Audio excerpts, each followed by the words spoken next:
Hello and welcome, everybody. How is everybody doing tonight? It's been a minute since we've actually done one of these. I'm excited. We have a real interview with an awesome person with us tonight. This is Chris, also known as Cross the Pond. He is you're the CEO of Cardio, correct? Yeah, that's right. For now, until I'm replaced by better people, hopefully in the near future. But now, I'm super excited for this though, because we're talking about the client.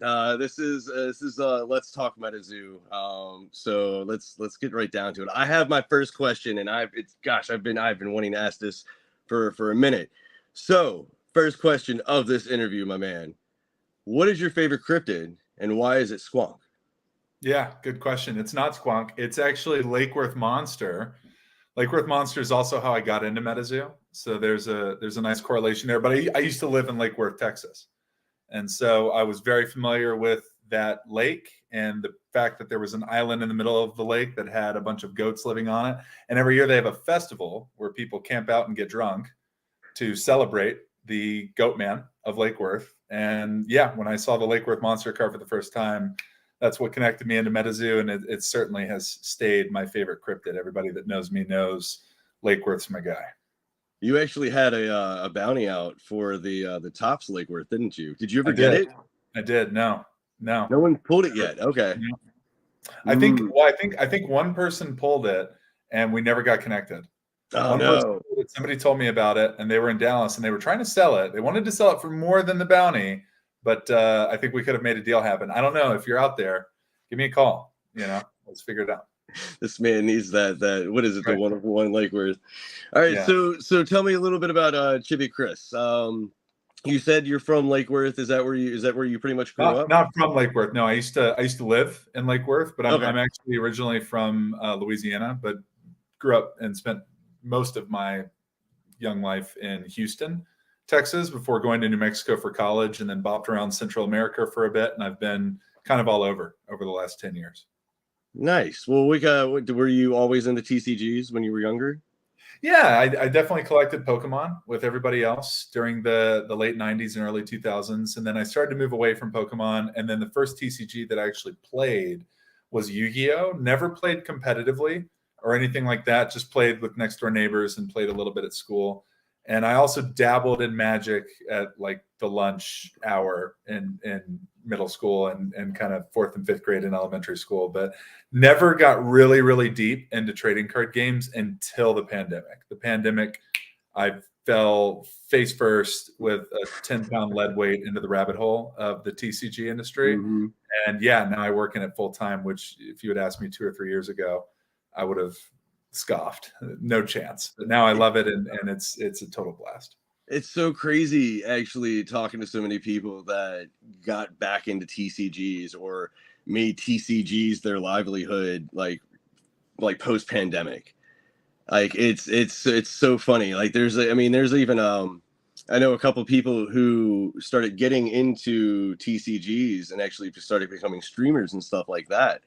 And they've made it legitimate businesses, whereas before they didn't really.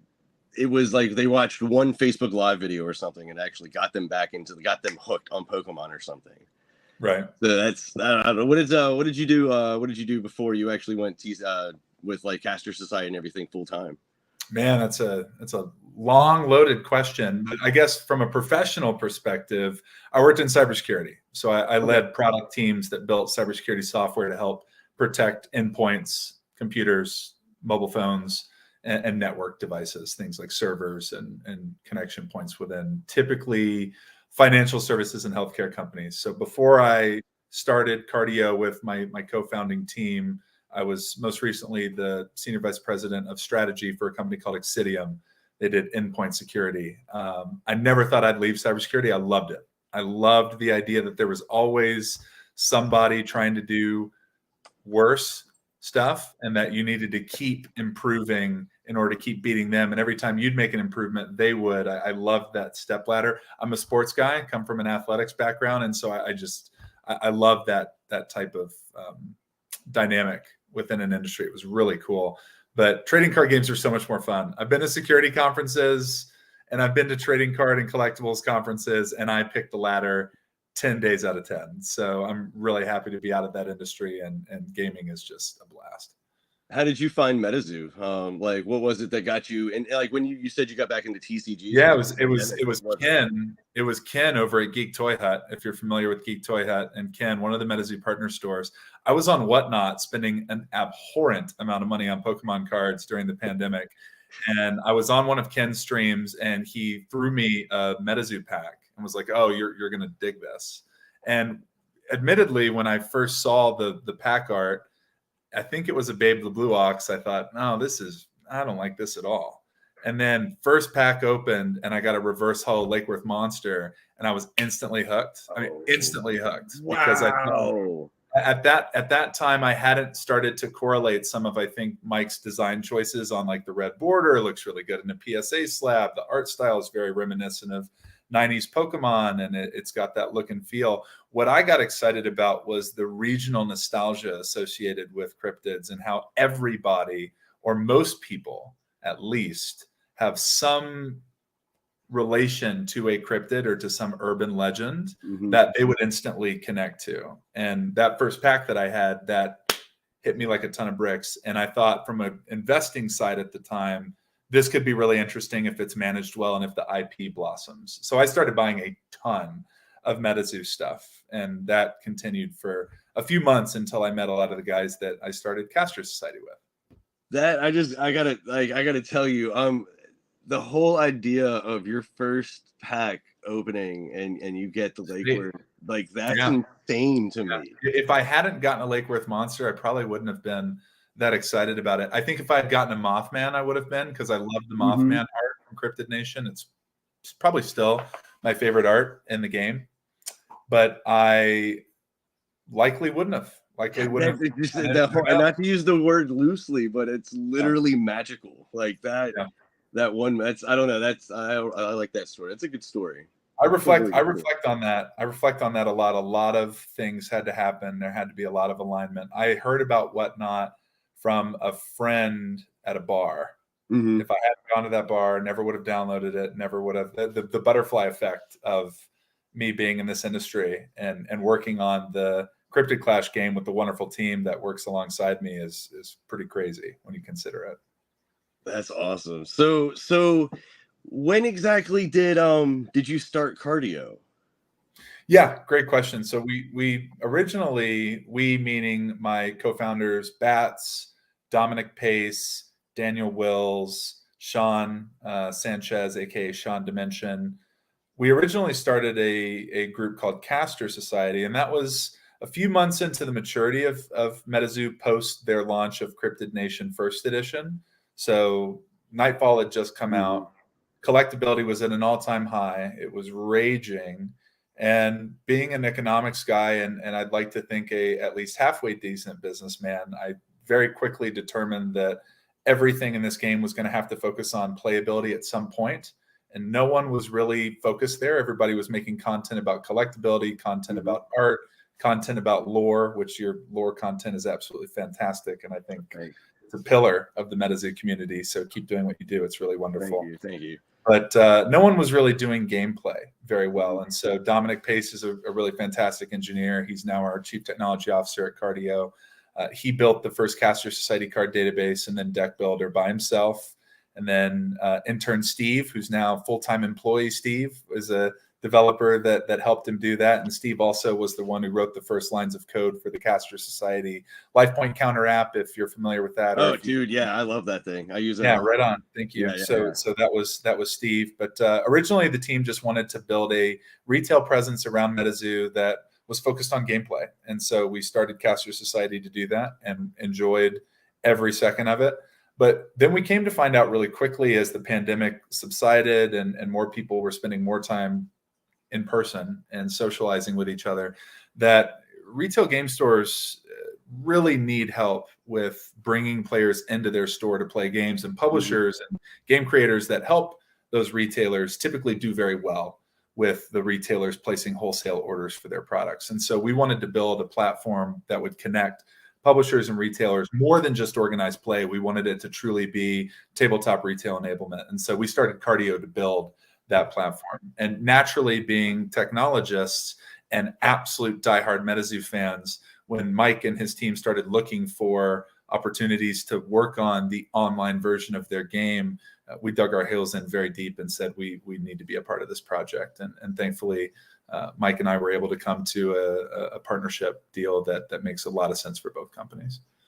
Well, it's just so you guys, because you guys at Caster Society also created the TTS mod as well too. Yeah. Well, there are a few TTS mods that circulated. We made one, and then there were several others that were created. A lot of them were fantastic. And then we built a deck building exporter so that you could build a deck on our website and then import it into TTS mods that had that importer. And that was fantastic. But a game like MetaZoo, with the strength of the IP behind it, deserves a beautiful digital play experience that wouldn't just satisfy existing MetaZoo fans, but perhaps even more importantly, would knock down barriers like the geophysical barriers needed to be co-located for people to play for new players. We wanted to introduce new people, new card players to MetaZoo, and that's really hard to do physically unless you're in a store that people come in. It's challenging. And so the online game, we really feel privileged to build because we think it's going to be a really fantastic way for new people to experience MetaZoo. For somebody who's never played a card game or has played card games but has never played MetaZoo, to get their first games of MetaZoo in, and then hopefully go buy physical cards and go into their local game store and start playing in tournaments there as well. That's honestly, I love that that's your focus, is the new player, because that is what the vast majority of the people that are going to use the online client are going to be new players. Like, I mean, I would go as far as to say something as like 90%, just because of the exponential growth or reach that the client can actually have, especially once it goes mobile early next year. Yeah. Well, I'll tell you this, that right now there are a little over 5,000 MetaZoo players on the MetaZoo Play Network. And we know that because we're the development team that manages that platform as well. And our goals for next year are to have 30,000 players, monthly active players on the Cryptid Clash game by the end of the year. And so you're not far off with that 90%. That would be what, 84% of players. Well, just personally myself, I have 3 friends who I've been trying to get into gameplay. They're really big Magic players, and they're interested, but one of them plays Hearthstone all of the time. He loves that, like the client type aspect of that.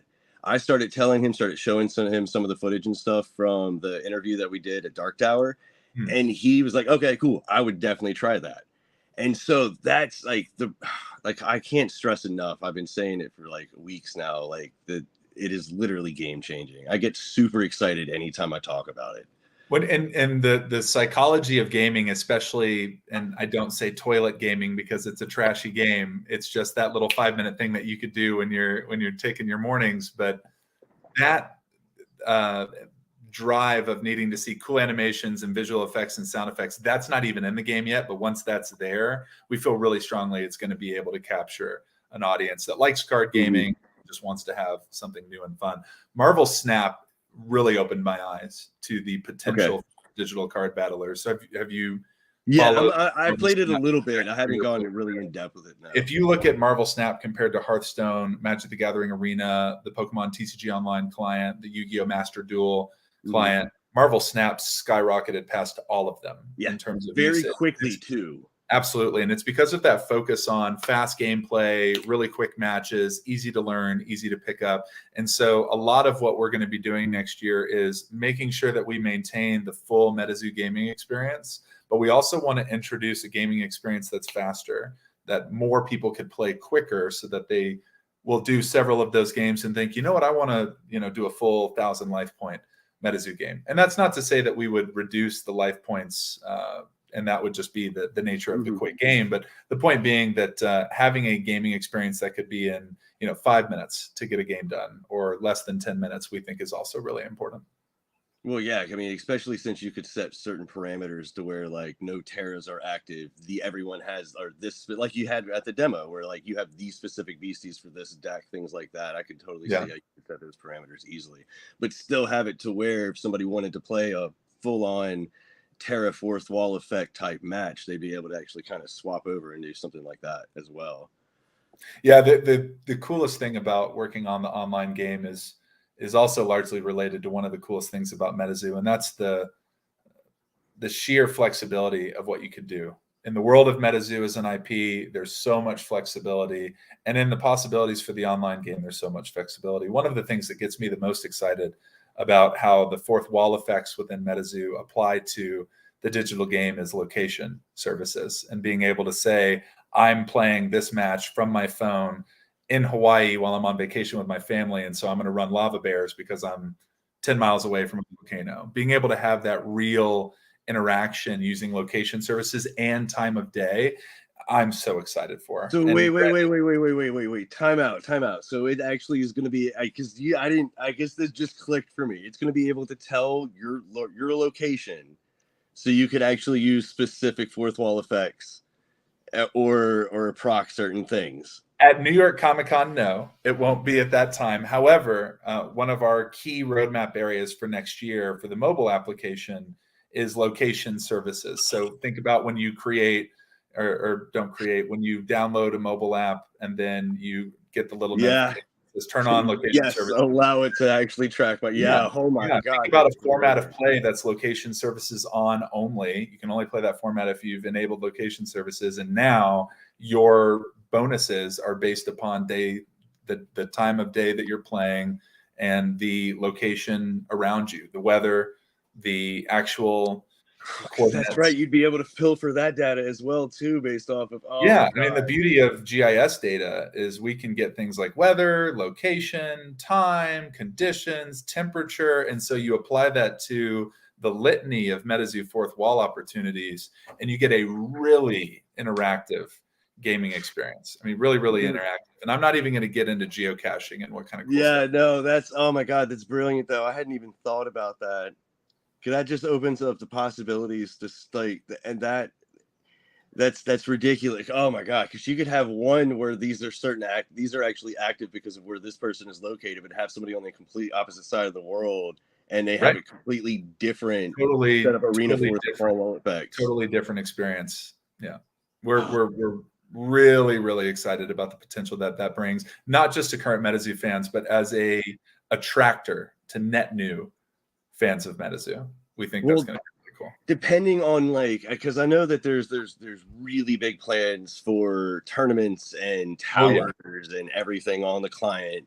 Not just, and then there's a client like you we were talking about before, how it have like what is it, like a battle pass, things like that. Like I depending on what the event is, I could actually see people traveling to a certain location just to actually get the geolock on, and like that's huge. I'm sorry, that's super huge. I didn't mean to derail everything real quick, but that just blew my mind. No, it blows my mind. That's one of the reasons why I felt compelled for our organization to be a part of this online games journey. That's so cool. That's awesome. So walk us through a little bit of the process of and, like, of course don't give any insider or anything like that, but walk us through the process of how you kind of created the client. Like, what were your first steps and things like that? What were some of the challenges actually to figure out how to encompass all of the rules complex? Well, it starts with having the right team, and our chief gaming officer is a gentleman named John Conbear. John was one of the head engineers for an online card battler called Storybook Brawl. Storybook Brawl, interestingly enough, was acquired by FTX, which has been in the news recently. That was before all of the scandal news came out. And so we were really, really fortunate to land a gaming industry vet like John to be the head of the studio that's building this project. And now John's got a team of close to 20 personnel across animators, artists, VFX people, sound people, back-end rules, programming engineers, networking engineers. Not being a gaming expert from a design and development perspective myself, I've only ever played them, but I had no idea the sheer amount of technical willpower that goes into the networking to make sure that when you establish a connected session with a player, that it doesn't drop and that you have a seamless back and forth experience, especially in card games where it's pass priority, pass priority. Latency there can create a horrible gaming experience. So having that ironed out is probably the thing that surprised me the most as to how much effort and development time goes into it. But we've got a really good team behind the scenes. I can't get into too much detail on the rules programming, but I will say that we have a pretty secret sauce on that side of the house that makes it to where moving forward, we'll be able to support, we believe, any type of rule system that MetaZoo comes out with. Really? Yeah. Because that, I mean, it's already impressive. Like you guys have been able to do what you've done. It's a complicated game with a lot of interactivity, a lot of conditional mechanics. But Emilio and everybody else at the MetaZoo R&D team, do your worst. We're ready. It's a literal challenge. All right, guys. It is a challenge right there. That's great. Oh man. So what was it? How did you guys work with like the I know like Jet, for example, did the background that we actually saw at Dark Tower. Did you guys work with the MetaZoo art team for any of like the animations or anything like that? Because we didn't really see many of the animation. I don't think we saw any of the real animation. Yeah. There are animations done that may or may not be shared over the next couple of weeks leading up to New York Comic-Con. Who could say? Perhaps even contract animations for certain beasties that are notable in their aura type. But I will say that the MetaZoo art team has worked really, really well with us to create custom assets. Typically, they are non-animated assets.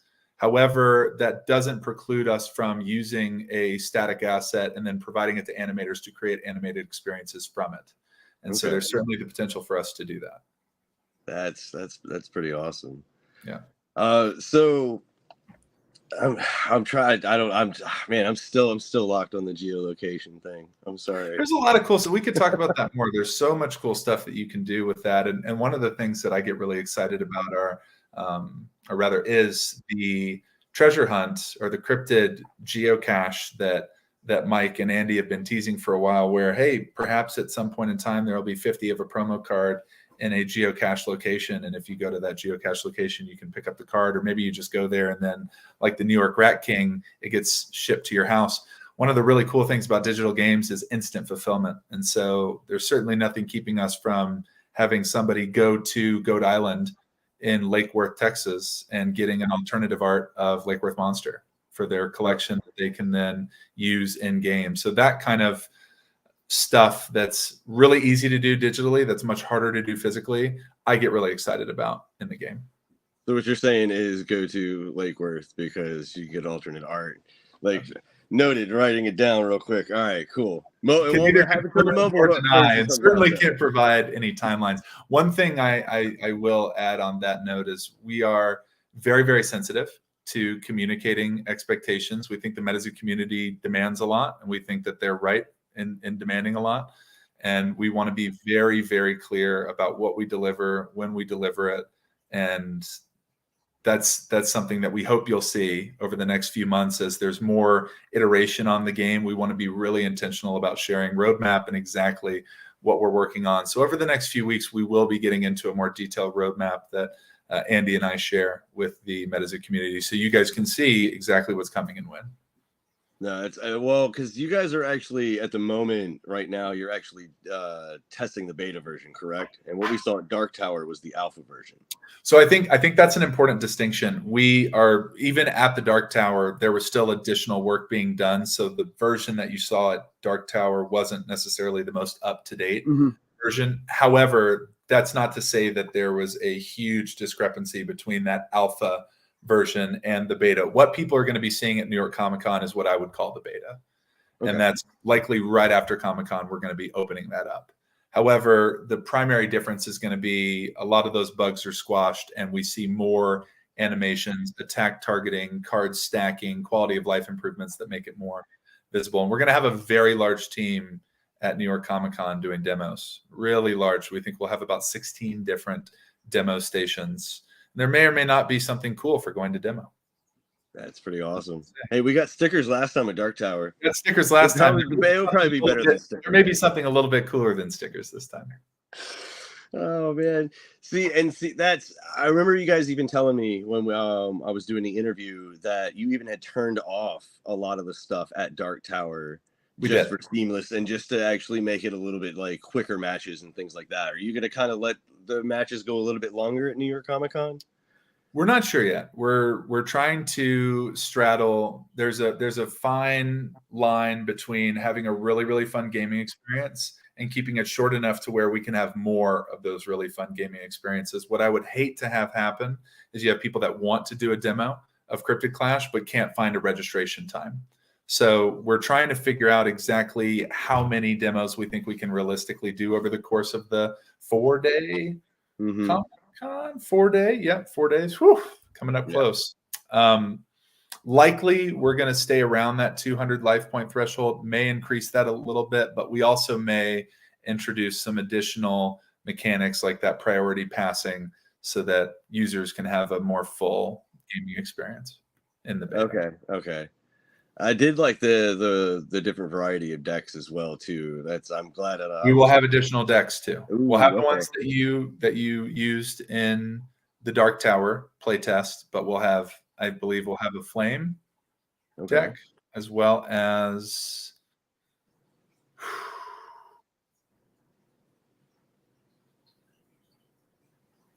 perhaps Earth. Yeah, I think flame and Earth. Okay. Yeah, you had forest, lightning, and water. I believe. Forest, lightning, and water. Yeah. Yep. And when we launch the game, we'll have 6 different aura types at launch.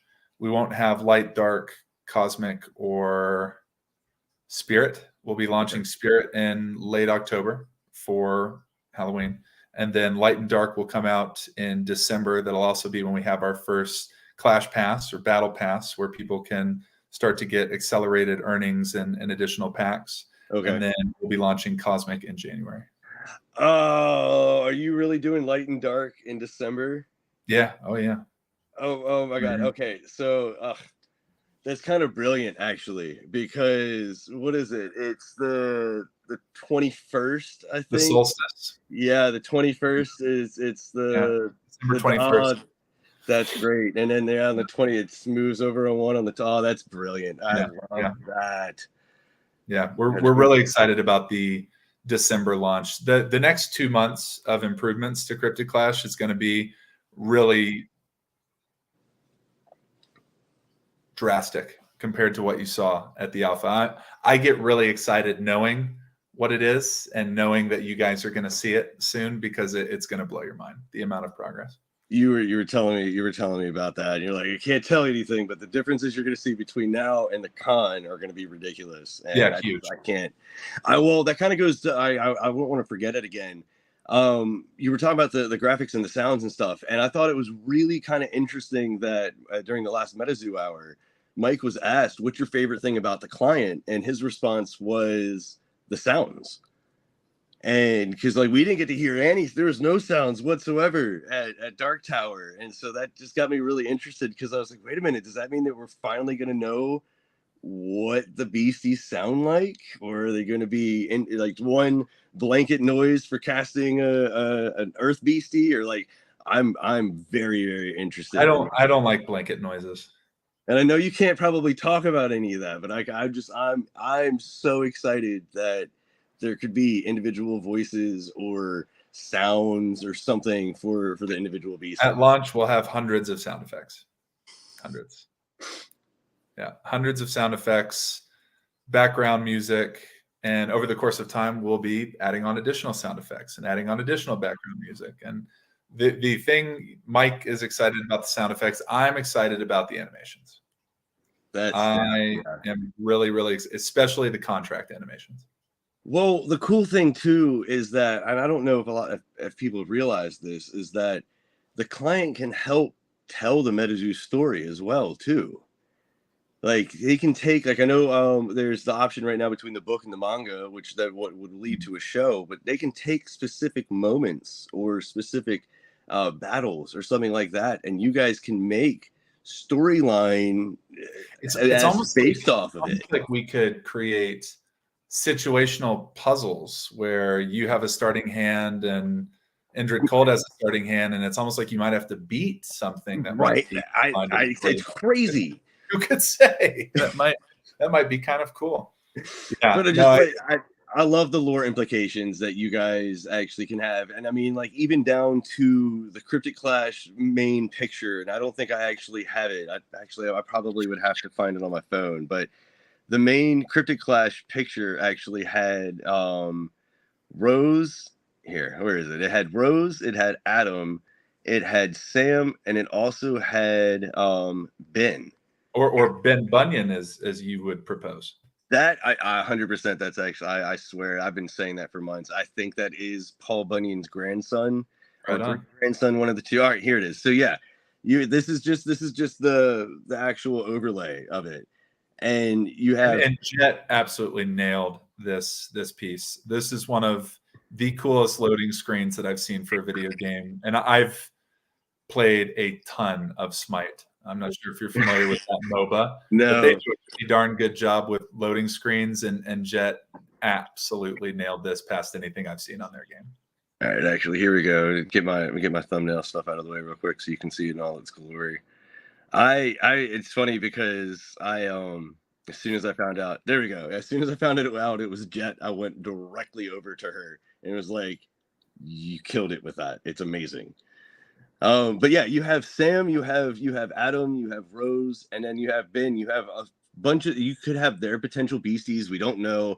I just, like I said, the lore implications, the lore connections that you guys can actually have with this, the ability you have to be able to help tell the story. I love that aspect of the client as well too.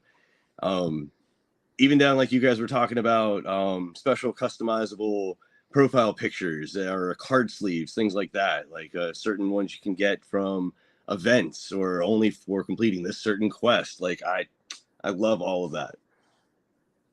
Yeah, the nature of MetaZoo with so much variability means that there's a lot of room for us to take some creative, we'll call it creative freedom, on things like card sleeves, background images for arenas. We're really looking forward to that, profile pictures. And because there's also a lot of ties to achievements, like being a tower caster, being one of the tower casters, selected casters, we can absolutely represent those real world achievements that happened in the physical plane here in the digital game. We're pretty pumped for the ability to do things like that.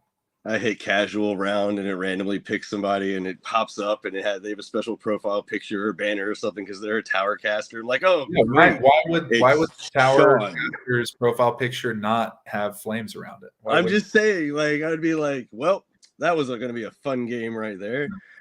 Animated hollow patterns, by the way, look really good on online games. I don't know if you guys have considered that, but yeah, animated hollows look pretty neat. Man, there's and you could do so much different stuff with that as well too, like that. Oh man, that's crazy. And perhaps we are. I guess you'll have to tune in to Comic-Con and beyond. So we know that there's multiple ways to actually get cards on the client. Are you saying that when the client launches, there'll be, like you were saying, there's 6 decks right now for beta? When the client launches, will you maybe get a deck, or can you talk about how any of that will work? The client experience on Steam, as well as the experience on iOS and Google Play stores whenever we launch the mobile in Q1 of next year, it's going to be totally free to download. And of course, players have to get a deck to start, right? So one of the first experiences will be selecting your deck that you're going to start with, or rather selecting your aura type, and then you'll have a couple different deck play styles to choose from for each aura type. Each aura type is going to have at least 2. And then after that, you'll go about playing in a tutorial or against AI. Yes, I've seen some questions in the comment section. We do have the ability for you to play against an offline AI. So you don't have to be, connected to another player to be able to play. You'll be able to play in a one-player PvE type experience. Although I don't think we're going to have that issue. I think we're going to have a lot of players on all the time. So there's probably always going to be somebody for you to match up with. But after that, you'll go about playing the game, earning experience, earning perhaps Veil Shards, and then spending those on packs of MetaZoo cards that you can then use to improve the deck that you've already made.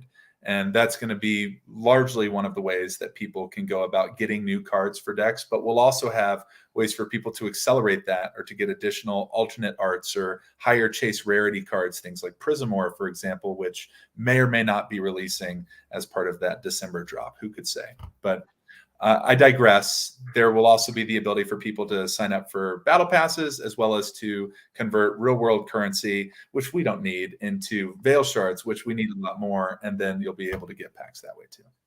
But and that also coincides with the code cards coming in Legacy as well too.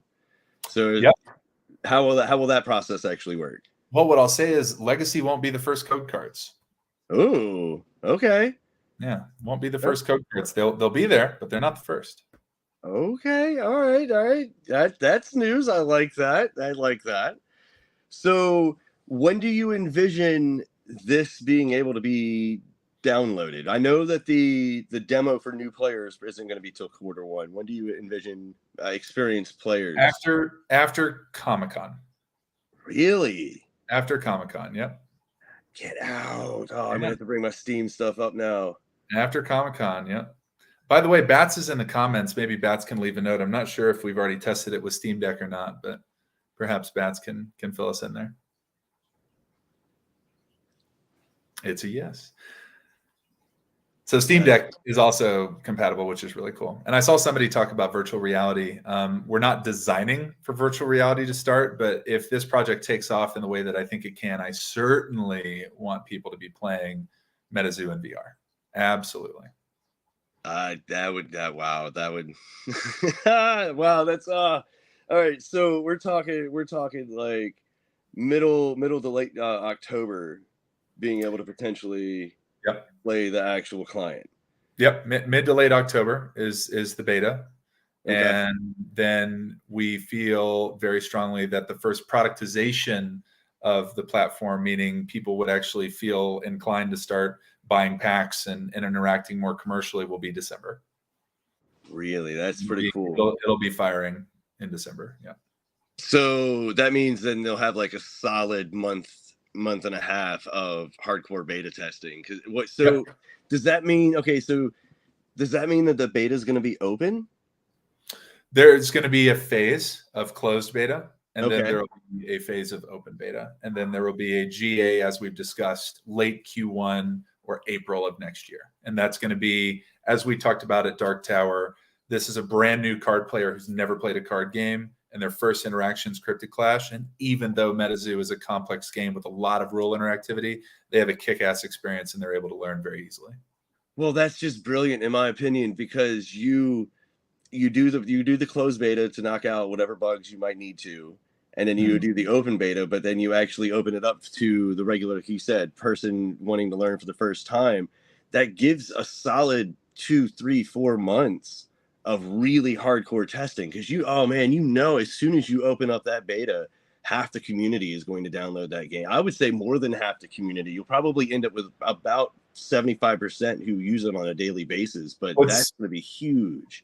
What's interesting from my perspective is I've heard a lot of collectors who have never played a card game say that they're so invested in the MetaZoo Cryptid Clash project because they think it's going to have an impact on the collectability that they are going to test it just to see what it is. And my thinking is they're all going to have a blast. I wasn't primarily a card player. I was primarily a collector. But then I played MetaZoo for the first time with my co-founders at Caster Society, and I fell in love with the gameplay experience. And now I've played hundreds of games of MetaZoo and have competed in tournaments and now work in the industry and specifically on this project full time. I think that conversion, it's not going to be all the way. I don't expect all of those collectors to quit their jobs and work in tabletop gaming, but I do expect most of them to have a really fun experience and likely convert into becoming regular players. Oh yeah, well, and see, that's the hardest thing, actually, honestly, from working at an LGS, trying to get people into the new games. It's honestly ease of access. Yeah.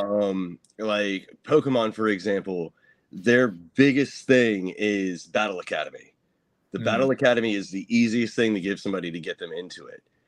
So I love the idea of if somebody's interested in trying to get into the gameplay, pointing them to the app and being like, try this, especially since it's a simplified, like you were saying, it's going to be a simplified version of teaching you how everything pretty much works, and then you can kind of expound on that.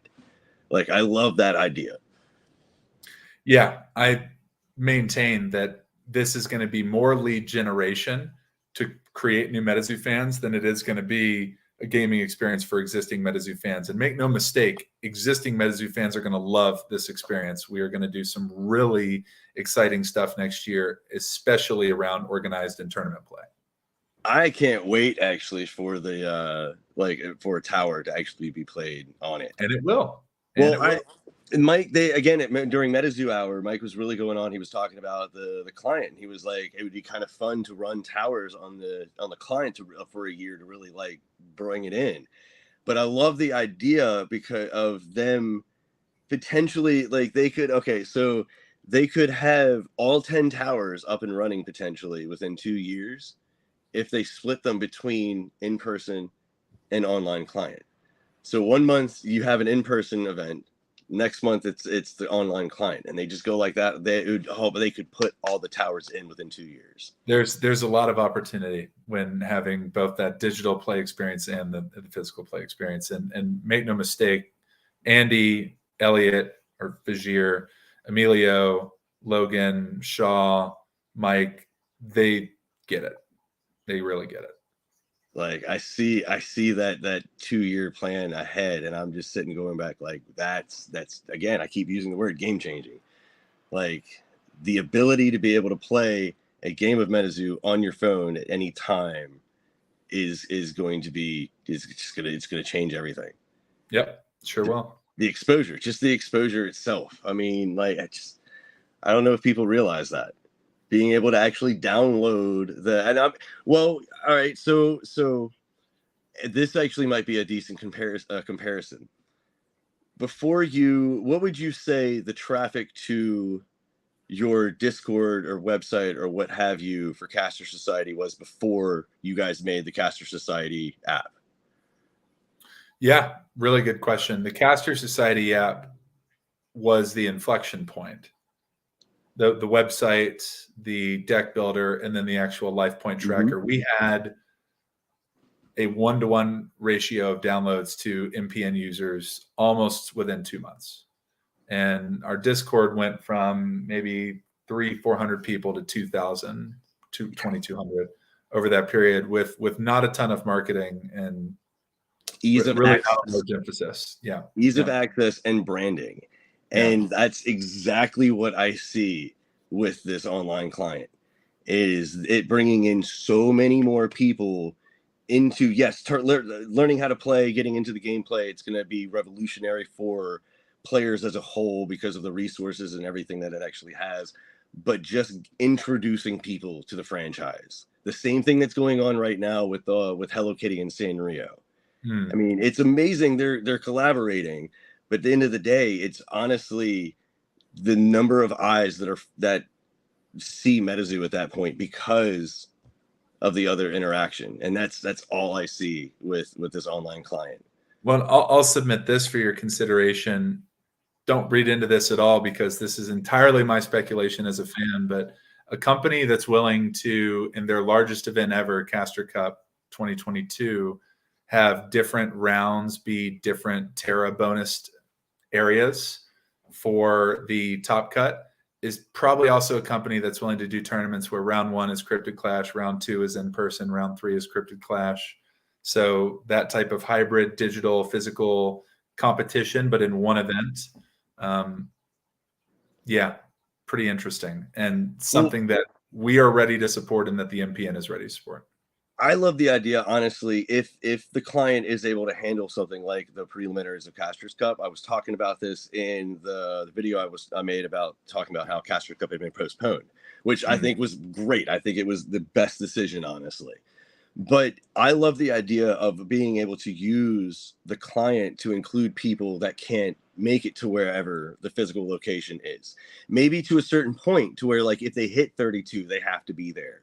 Or something like that. But I love the idea of including more people if that's possible. Yeah, a lot of big world championship events in really established games, chess as an example, poker, it's a satellite structure where you play in an event, you do so well, and that earns you entry into that global thing.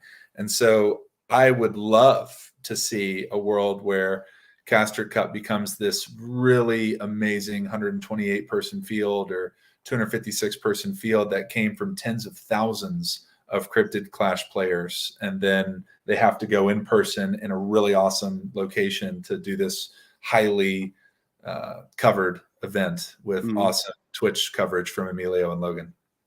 Like I love the idea of the interjection of the client into the preliminaries, and I feel like I don't want to actually go too much into it, but the kind of the whole thing of one of the reasons why I was so happy that they moved Caster's Cup from what it at New York Comic Con was because I'm glad that they're allowing you to take the time to really make it what it needs to be to show people for that first look. Because like what I saw at Dark Tower and what we talked through, it was great. And it honestly probably could have handled most of some preliminaries. I would say just from what I saw. Couldn't, not with the fully. It wouldn't have been able to interact everything. But I'm so happy that that you guys actually have that time to really hone in. And now the New York Comic Con is really all about highlighting this client and actually introducing the hundreds, if not probably thousands, over the course of the next those 4 days to MetaZoo, to being able to how to play this game, to the franchise. Like I'm so excited for that. Yeah, two things there. Number one, I would not have felt comfortable if we had run a massive, close to what $500,000 prize pool, $1 million prize pool at Caster Cup on the client in its current state. I would want months of beta testing, and it needs to be bulletproof, and it will be bulletproof next year. It absolutely will. We've got the team in place to do it. Second note on the testing and the launch at New York Comic Con, we will be doing thousands of demos. We will likely try to do around 3,000. That's our goal. That's a player on hands demo. So, and that doesn't count all of the thousands of people that are actually going to be watching them while they're playing too, because one person might be playing, but two others will be watching them. Like, I'm so excited for the exposure. I hope that New York Comic Con gets us 5,000 Cryptid Clash players outside of the people that would already play. That's our goal. That's awesome. MetaZoo Menace actually has a good question. Will this online game be in different languages? I asked since Japanese cards are coming in yokai. It has to be. Is Dota in different language? Okay. What's the timeline for non-English? Well, we're gonna largely marry our timelines to MetaZoo regionality, and so right now we don't have a timeline for Japanese, but we know we need to support Japanese, and it likely needs to be next year. We're also looking at localization for MPN. So localization for MPN means having translations, but also being able to support data privacy laws and data stewardship laws in the countries that'll be consuming MetaZoo content. Coming from a cybersecurity and a compliance background, that's really important to me. Really, really important that we have those things done right. So would you envision because I know that you still operate the MPN, would you envision the MPN ever actually being in dual languages? Absolutely. Yeah, the MPN will have multi-language support next year. That's awesome. You were telling, and you don't have to go into them, but you were telling me, and you actually didn't tell me any at Dark Tower, but you're saying there are a lot of really big changes actually coming to the MPN too. Tons of really great changes. One, mobile app. Mobile app coming, on the website. Coming in October. Okay, that would be super. Like, because really neat to just get your pairing on a push notification on your phone. Turmentic table 27 versus blah blah. It's coming. It's not science fiction. It's science fact coming up. Oh gosh, that's awesome. Yeah. So what are you most excited about when it comes to the client? For the online client, Mm-hmm. location services. I am most Okay. excited about leaning into what makes MetaZoo gameplay uniquely MetaZoo gameplay, that fourth wall effect, and really celebrating where, when, and what conditions people are playing in, and making that have a real impact on the digital play experience. Yeah, that's what gets me pumped. Yeah, especially like geolocation with time as well too. So that means I could actually play Century Box between 3 and 4 a.m. Boom. Boom, let's go. MetaZoo ask integrated life counter. In the MPN? Is that what you're talking about, MetaZoo?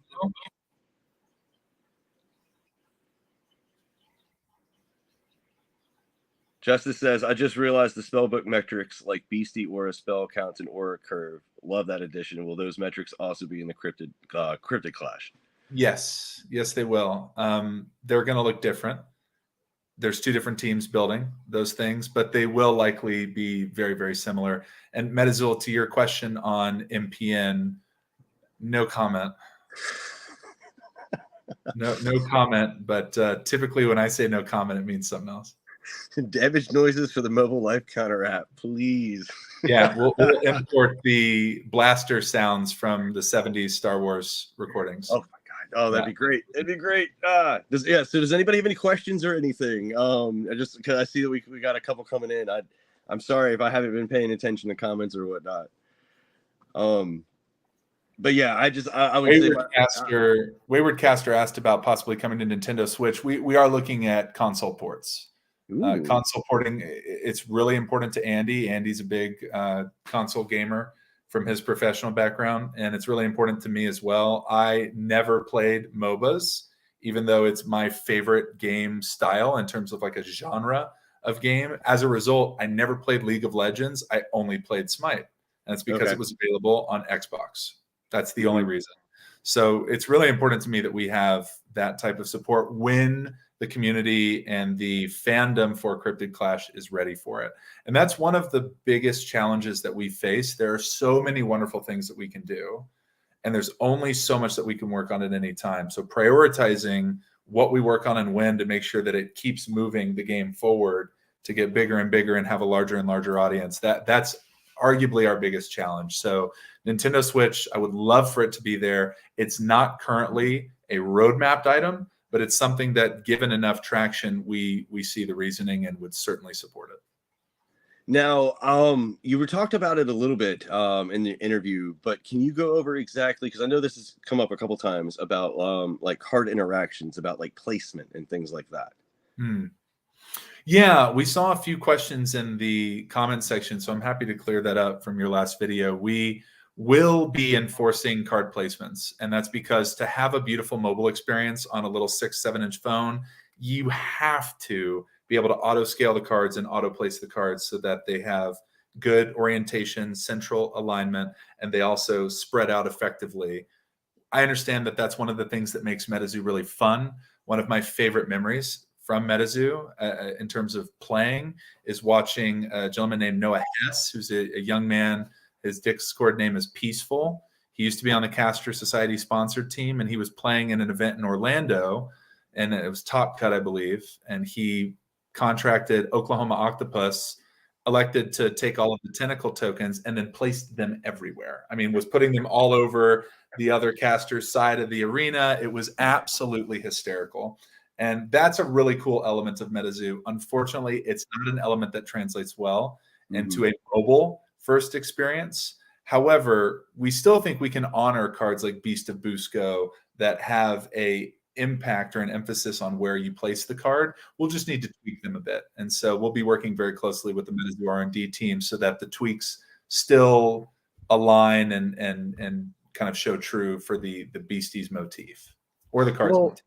You had even talked about during the interview too about how like potentially maybe a beastie actually, it has a power of red on it, might actually have like a red aura of some sort. You could almost even like for Stickman, you could almost actually have it target a specific beastie. Yeah. And so like its aura or it has some sort of flavor like around it, and then the card that it targeted has the same color or something just to designate it. So I mean, there are ways if you want to, you could still incorporate some of the placement, but that makes total sense why you can't just place the sky is the limit in the digital plane. We can do anything we want, and so it's really just a matter of what marries true to the vision for MetaZoo, and it has to stay a card game. You know, we can't contract a chessy and then the card goes away and it's chessy in water in an arena in a three-dimensional state. I mean, maybe at some point, or maybe for a specific card, but we will have constraints around we want it to be a card. But at the same time, I recall very distinctly, and I hope Mike won't mind me saying this, you're in a digital world that doesn't have physical restraints, so embrace it. You know, don't feel that you have to just replicate what we've done physically, and that's given us a lot of freedom to look at things a little bit differently. See, that actually makes me really excited about gameplay in general too, because you'll actually have, in essence, maybe a Cryptid Clash meta, and then a physical event. There will be. We're gonna have close to, Bats can correct me if I'm wrong in the comments, but I believe we'll have close to 600 cards whenever we go live next year. And by the end of year next year, we'll likely have parity with the physical game and the online game. But I do not foresee a world where there's not at least some deviation in meta between the physical game and the digital game. Well, just, I mean, even down to just because of the placement, like again with the tentacles, the tentacle tokens and such. Like, that's kind of cool to me, actually. There might be actually a little bit of a difference between the meta. I mean, it makes sense though, because also with Cryptid Clash, you'll be able to potentially, like, let's say this week these terras are now active, and then it rolls over to the next. Now these terras are active. So, like, I don't know. I like the different options that you guys potentially have of keeping people on their toes and keeping it unique every time every week that they go back to play it. Yeah. There's truly no limit when it comes to that type of thing. And yeah, we've seen Bats now confirm that 600 at full launch and then 80 to 100 every month thereafter. Oh, wow. So that means you guys actually will catch up to pretty much parallel pretty quick. Yeah. Certainly we'll have that parity by next year. And now, there will be rotating pseudo events. Bats is absolutely spot on there. Oh, that's awesome. Now, when you say 600 at full launch, you're talking about the end of Q1 intro to MetaZoo launch, correct? Yep, correct. Okay, cool. But like we've stated before, though, by that point, it actually would have already been up and running in beta for a couple months. Yep. It'll have inputting codes, receiving cards, like using the Veil shards. There'll be an established meta at that point, certainly. That's cool. I like that timeline. That's cool, because again, you'll be able to actually get everything you need to figured out before you introduce the new players actually to it. That's right. Now, do you I can't remember if it was actually you or if it was Andy when he was talking about it, but one of you actually mentioned a crafting system. Is there anything you can tell us about the crafting system?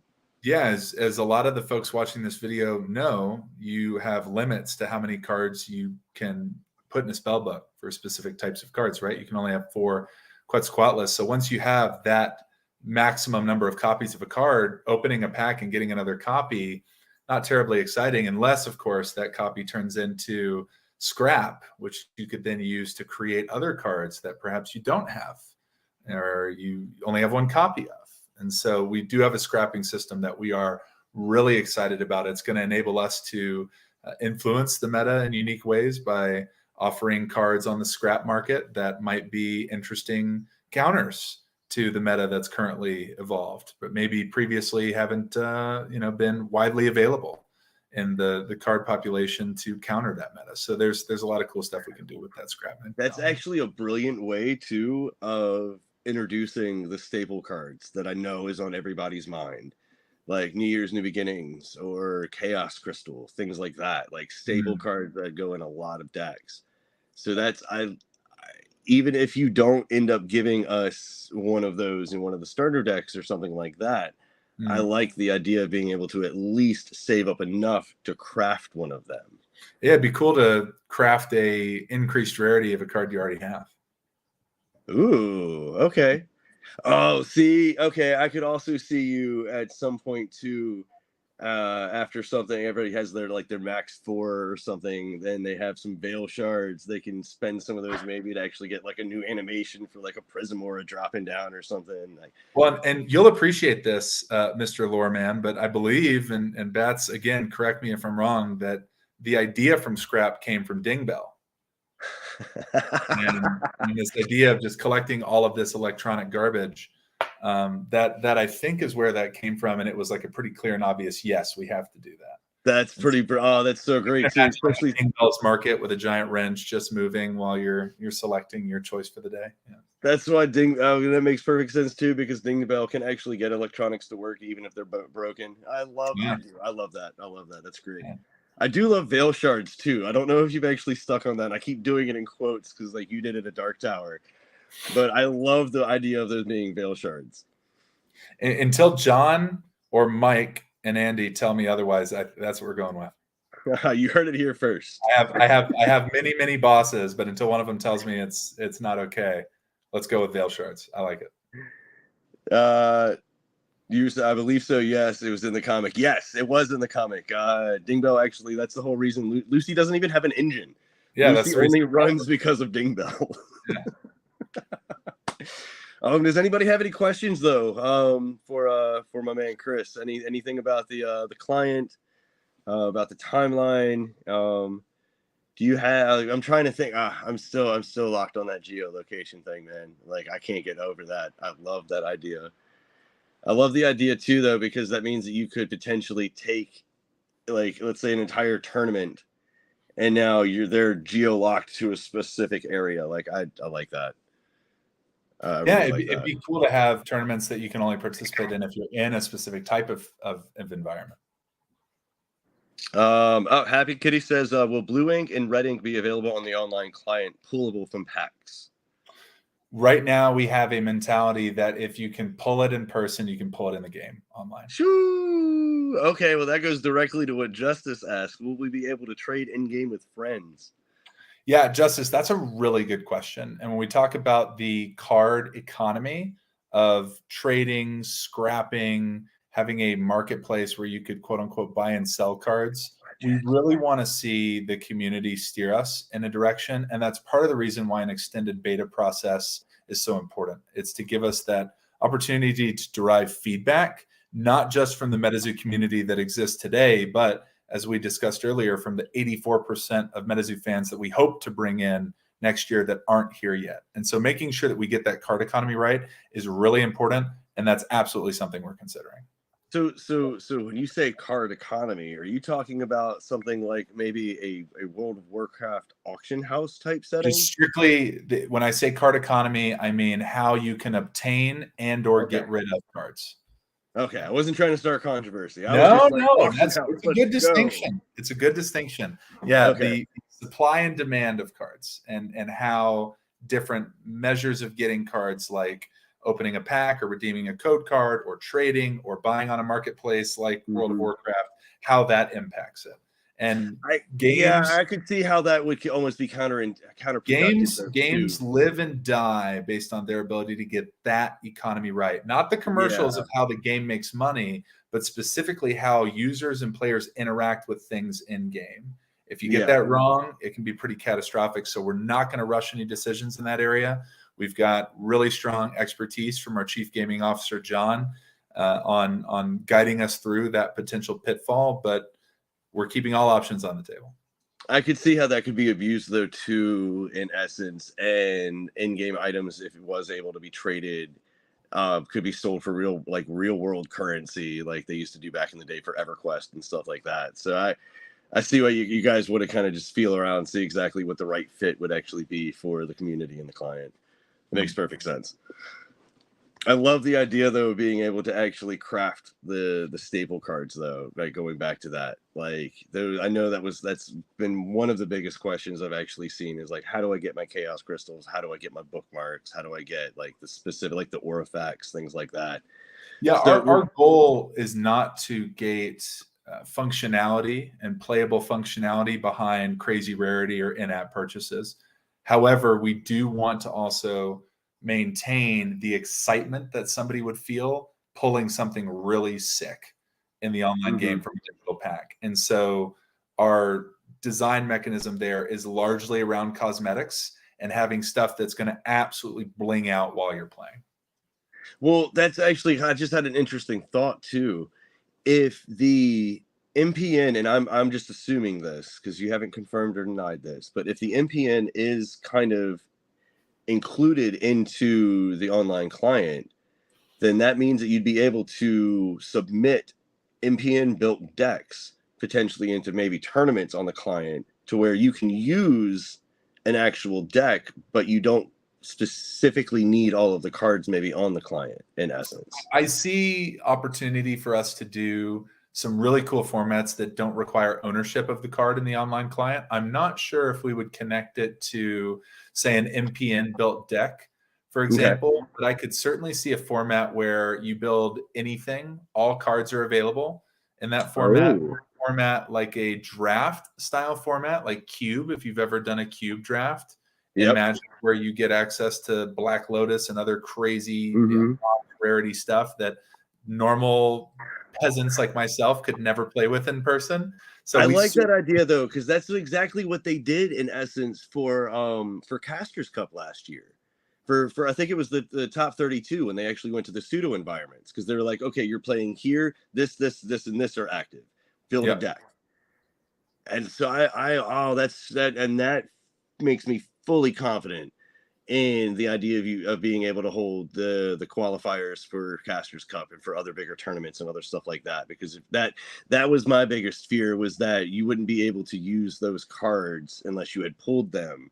But I do, on that same token though, saying that, I really love the idea of making specific tournaments on the client with the cards you've pulled, because that would give people incentive to go out to buy the real world product, to get the code cards, or to actually use the veil shards or whatnot to buy packs.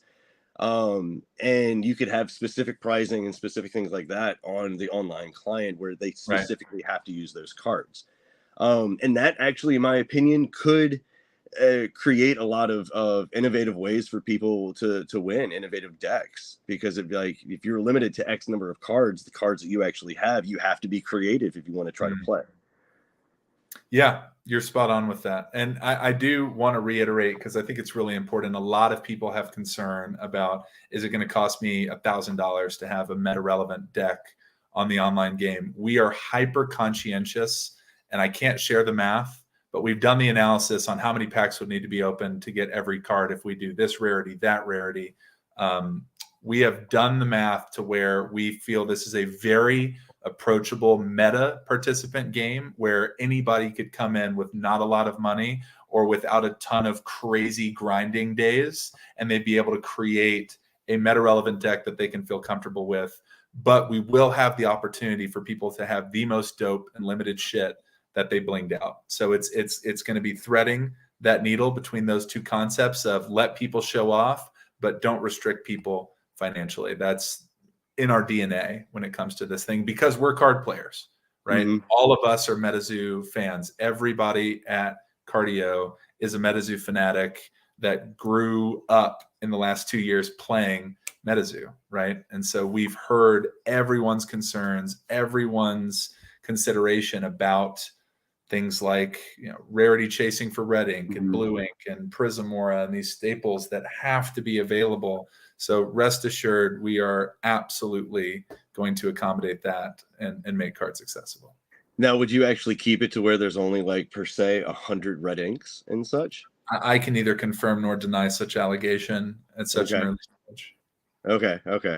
Yeah. Cutthroat has a really good question. Plans to sync with Twitch viewer interactions and drops. Yes, the game's also been designed very heavily with streaming in mind. So when I talked to John the first time that I met him before we hired him and brought him on as our chief gaming officer, one of the things that he said that really stuck out to me was similar to how web developers will start building with mobile in mind from day one. Like Dominic, who's in the chat now, started building the Cardio Play Network platform with mobile responsiveness right away. It started with that as part of our architecture. John and his team started with the game has to stream gloriously on Twitch. The visuals of the game have to be really easy for someone to hop into their favorite Twitch streamer's channel and then watch them play MetaZoo, having never been exposed to MetaZoo before, and they have to know exactly what's going on. So that's why we talk about quality of life improvements like card stacking, like targeting arrows, big things that come up on the screen that say what just happened. Quetz attacked. Now we're flipping for paralysis. Here's the coin flip. It was false, so there's no paralysis. That type of sequencing, we need to visualize that for streamers. So that's really important. Have you all actually found a good like what's the word I'm trying to think of? A good equalness in between like quest rewards versus difficulty of quests, and then on top of that, like how much resources you get specifically from those quests that would generate back into the game economy, right? And that's largely what the beta testing is meant to do. So certainly we think we can squash a lot of bugs in 2 months, right? We talk about beta testing in October, November, and then a launch in December, and then 3 months of beta testing, and then a full launch in April. We're going to squash a ton of bugs, and we're going to get really, really, really reliable in terms of the game experience without a bug. However, almost as important, maybe even more important than that, is being able to see the performance of users interacting with the economy that we've designed, and making sure that it is balanced and that it has an equilibrium that's sustainable. So that's why the beta is as long as it is. Now, do you have... Oh, okay, that makes sense. Do you have plans on actually doing, like, when a new set drops, like bigger bundles where it's like X amount of dollars for 50 packs or something like that? Absolutely. We'll have seasonality. We'll have things like Black Friday deals. We'll have largely what you'd come to expect from any game that has in-app purchases. Yeah. Okay, and you have the same you have the same mentality that MetaZoo has, where nothing will ever rotate out or anything like that, correct? Yep, spot on. Yeah, we don't want to create a different gaming experience. We want it to be as close to the physical game as we possibly can. That's awesome. That's awesome. So I'll be honest with you, I'm a little biased. I kind of really hope that I don't want things to fall out of rotation, but I hope we actually have a Cryptid Nation block, and we actually have like... It doesn't have to fall out of rotation. It can be a new format. That's the beautiful thing about card games, is you can have different formats. And when you have programmatically enforced formats that are hard to teach, like, for example, a Dark Tower format to a new MetaZoo player, that's really challenging to build a deck from scratch and to come in and say, I'm going to play this Dark Tower thing. But with a digital game, you can have somebody guide, a program guide a user to do something. So we can be way more flexible digitally than we could in the physical plane, with things like new formats that have restrictions, card limitations, card bans, all that good stuff. But I never foresee the general constructed format deviating at all from MetaZoo. I don't see us deviating any existing MetaZoo formats between the physical and the digital. I do see us adding additional on the digital. Okay. Because I know that we've been trying for 6-8 months now to try to make a Commander MetaZoo format kind of work, and no one's really been able to crack the code on that yet. But I love the idea about a draft, right? People have said it's really hard to do a MetaZoo draft. Not if we build a digital box. Two-headed giant events would be amazing. Like partner events. We can do drafts on Cryptid Clash. Oh my god! Can we do partner events on Cryptid Clash, please? Absolutely. You noticed that it said 1v1? I know. I pointed that out. Good. Everyone thought I was crazy, and I'm like, no, it's literally a drop-down menu. Right on. So explain how, because I don't think we've actually talked about this at all, and this is a huge thing. Explain how fourth wall effects will really operate, how they'll coincide, things like that. Yeah, so we've talked a little bit about where you are, what time it is, what's happening around you effects. But what about things like if you're wearing a white t-shirt, or in organized MetaZoo gameplay today, the 4 items that you would pick? We're going to be introducing those in the game as things that you would pick alongside a deck. So you build your deck and then you select your 4 items. We're still working through some of the nuance of naming and the nomenclature. It has to marry well with the MetaZoo brand. We've thrown around the idea of something like a trinket. But I get really excited as a commercials guy thinking about what companies like Niantic have done with Pokemon Go, where they got Starbucks to sponsor a Pokemon center or a gym, and then they had T-shirts from Uniqlo, and they had a brand deal with Uniqlo. So I think it'd be really cool to have a Bass Pro Shop fishing rod as an item that you could purchase, and XYZ of your purchase goes to a fish-related charity, or you have a Hanes T-shirt. I think that being able to bling out your trinkets would be really cool.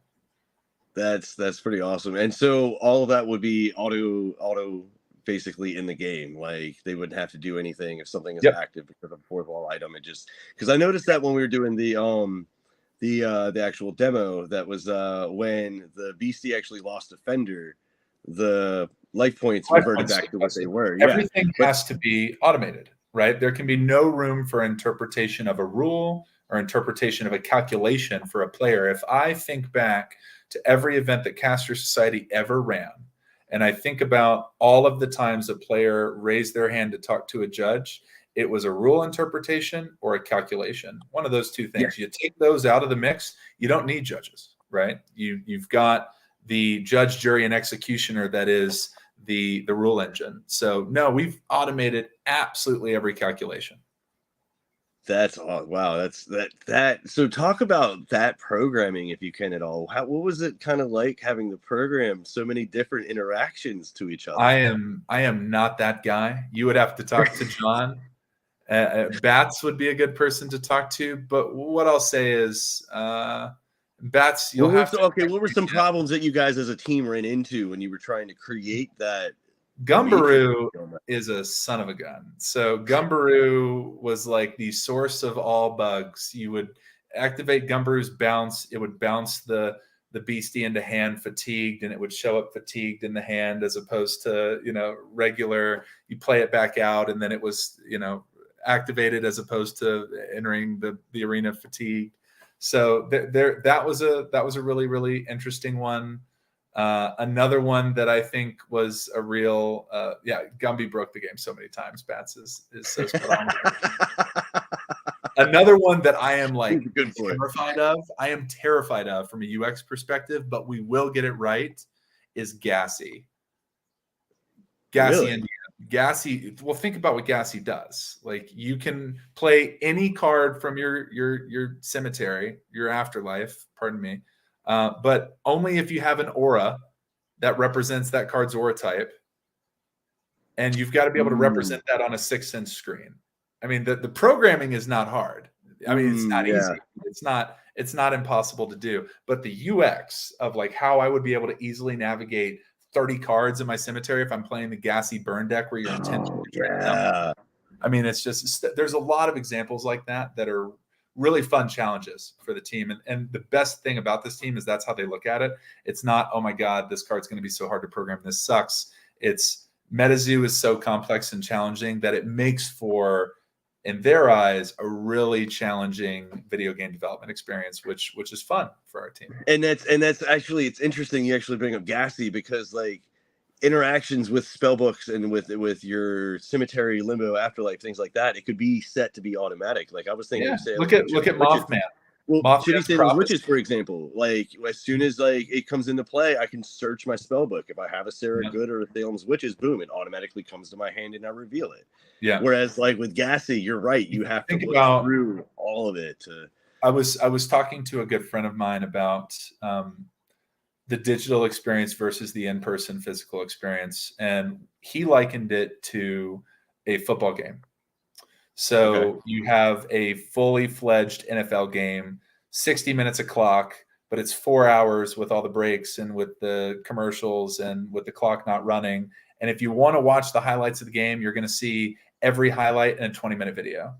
And what percentage of fans are going to watch both is to be determined. But we see the online game as that. We're going to get rid of all of the logistics associated with managing a MetaZoo game, like having to constantly search your deck and shuffle your deck. And that becomes a much more seamless and real-time process. That would speed it up a lot too, especially with decks like Gassy and decks like the Witches deck, where you could be searching through a spell book for 5-10 minutes out of a 50-minute match. Yeah. I mean, well, not just that, but I mean, just any sort of graveyard recursion or anything like that. Like that's huge. Like that's huge. And like I don't know, that's something a lot of people don't think about too. Whereas if you're taking away a 15-20 second interaction, but you're taking away that 15-20 second interaction 30 times. I mean, that time actually adds up in a 50-minute long match. Like, so it's, I like that. I like that. Could actually potentially speed, like I said, speed Steam though. What did you say? Damn, and I are married, and y'all can't count me otherwise. Oh, yeah, here, Demon Fergus. Demon actually has a good. Will be cosmetics in the game like sleeves and dice. We talked about it briefly, but I'll let you go a little more in depth if you'd like to. Absolutely, cosmetic dice, cosmetic coins, cosmetic sleeves, background art, music, profile pictures, lots of cosmetics. Will there be, and don't answer this if you can, but will there be like one-of-one exclusives potentially, like 1 of 5 exclusives, things like that? If we can't celebrate the Caster Cup champion with exclusive digital shit, what are we even doing here? It's true. We already talked about actually the tower casters having their own thing. So when Sean comes in to like swamp me, I'm like, oh, it's you. As long as those exclusives are cosmetic. Ooh, that's a good question, Kevin. Could we potentially incorporate our PFPs onto the client profile? I feel it's a no comment, people. Huh? I feel like there's a no comment coming. Yeah, you take that the way you want to. I was silent. It's the first time tonight we actually got silence. All right. Okay, Bat's coming in strong. Oh, no, wrong one. In-game tourneys with exclusive cosmetics. Ooh, that's cool. Fane, I don't know if Steam likes NFT stuff. I don't know of any way of being able to actually tie NFT stuff to any games really on Steam. Any other questions though? Because that's still on that geolocation thing, man. I don't know why I never thought about that. It's just, I love that. It just opens, and especially once we go more worldwide. I'm looking at like long term. That's why I'm so stuck on it, is because I'm thinking of like when we get to Cryptid World, there'll be specific cards in that block that are for way more continents than North America. I'll offer this for Fane. We already have a working proof of concept for Web3 integration into the MPN, whereby an MPN user would be able to authenticate their wallet and then select any of their PFPs as a profile image in MPN. So if we were to do the MPN, if we were to do the PFP support in the Cryptid Clash game, it would likely be through a connection with MPN as opposed to directly within Steam or within the game itself. I don't know what the PNW. What do you mean? What is the PNW? Pacific Northwest. It's not. Okay. MetaZoo is in the Pacific Northwest. They had a massive event at PAX a couple of years ago. No, I don't think PNW is being ignored by MetaZoo at all. It's also the home of Bigfoot. Arguably, top 5. All of their big actual events this year too have all been coincided with Mothman, Water Tower was at the Loveland Festival, which I honestly, when you get into the lore, that's Water Tower was actually in, I believe, Dayton, Ohio. So it was really close to the actual lore in the comic. Cool. Earth Tower was in New York City because of the gala when they raised the money for the Hopi Educational Foundation. Flame was in Texas, like all the way across the other side of the country. Dark, what was it? They had a tournament at Long Beach, didn't they? I believe they actually had a tournament that was actually at Long Beach. It took place. Yeah, there was a tournament at Long Beach Collecticon. Yep. Yeah, instead of it wasn't the tower that was supposed to be there, but it was actually an event. And then Mothman festival was Dark Tower. So there's one of the bigger events have been all spread out across the country, in my opinion. I don't feel like they've actually ignored the Pacific Northwest. No, that's the only place you were able to get the actual from Texas all the way up to California. Those are the only places you could actually get the hit the road packs. I ain't seen any of those on the East Coast. I'm jealous. Yeah, no, there weren't. Oh, yeah, that's a really good point too. Things will change as they leave the Collecticon circuit and focus more on festivals and locations around the nation that are more cryptic centric. That's actually something that Mike was talking about at the MetaZoo Hour. But again, this online client, though, actually, it's going to be able to incorporate more people in the community as well, too. I mean, we can actually have a a tournament in your house, including people all over, not just the continental United States, but I mean from our friends And down you in will be able to Australia, do that. our You'll be friends able to over in create, Europe. you'll be able to create a tournament, make it invite only, or create a lobby that you populate with the people that you want to play with. So you'll be able to create that type of tournament experience, single elimination, Swiss to top cut. That's going to be available for all users to be able to do. And who knows, maybe it'll be connected to MPN as well for tournament reporting. That's actually right. Demon Ferguson, it would allow partners to host events and tournaments. Yes. See, that's huge in my opinion. Yeah. Especially for a lot of the especially for a lot of the digital partners, like Mike from TCG Island, like Ryan from Trading Card Vault. Like they don't have physical stores, so I love the idea of them being able to host those tournaments using Cryptid Clash. And both great partners, right? So it would make it would make me so happy to see TCG Island have kick-ass events on Cryptid Clash and Trading Card Vault both. I mean, would be really awesome to see that. Fane says, "What are you two excited about most in the client?" We've gone over this. Yeah, I will say I have probably 4 minutes until a hard stop. Just a FYI for everybody, but I'll answer that one really quickly. It's definitely the location services, the data that we can pull based on your location services, like the weather data, temperature, time, conditions, actual geographic location. What we can do in game with that is fantastic as it relates to MetaZoo. I would say mine honestly is the reach that this app is going to have. Like this client and is, in my opinion, on par with the stuff that MetaZoo is doing currently right now with Sanrio, just because of the number of eyes that will actually see MetaZoo because of this. I mean, especially once it actually goes into the Google Play Store and the iOS store as well, Q1, like it's huge. This is on par, I feel, with Sanrio, on par with them actually introducing the shorts, the book, even just because of the number of people that are going to be introduced to this franchise. Right on. But yeah, okay, that's I guess that all we got, because you got to get out of here. Oh, and you're like excited. I am excited for my Lake Worth Monster Special Edition online client picture. Well, yeah. I will push for that hard. Even if we decide not to do a geocache, I will go. I will make a special trip to Lake Worth, Texas. I'll fight tooth and nail to get a geocache on Goat Island, and it'll just be you and me on the island drinking beer and redeeming our digital Lake Worth. Kevin, it can be played on mobile. It won't be available on mobile until Q1 of next year.